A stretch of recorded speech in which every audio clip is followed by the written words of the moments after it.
Todas ang lider ng rebelding grupo at isang babaeng kasapi kasunod sa nangyaring engkwentro sa pagitan ng tropa ng gobyerno at mga hinihinalang miyembro ng Communist Terrorist Group sa Tiboli, South Cotabato. Kinilala ang napatay na lider na si Anthony Narvasa alias Magaw na umano'y nagsisilbing sekretary ng Far South Mindanao Region ng nasabing grupo.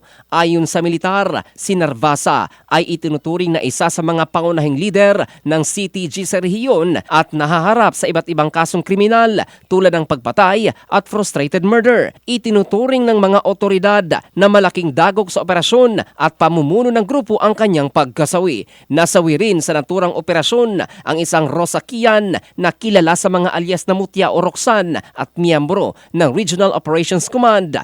Sa isinagawang clearing operations, na-recover ng mga sundalo ang ilang matataas na kalibre ng baril na kinabibilangan ng 4 na M16 at isang R4 rifle habang walang naitalang nasawi sa panig ng pamahalaan. Pinuri naman ni Brigade Commander Brigadier General Michael Santos ang mga tropa sa matagumpay na operasyon at iginiit na patuloy nilang paiigtingin ang kampanya laban sa insurhensiya sa Mindanao. Ayon sa pamunuan ng militar, ang nasabing tagumpay ay hakbang tungo sa mas ligtas at mapayapang komunidad sa rehiyon.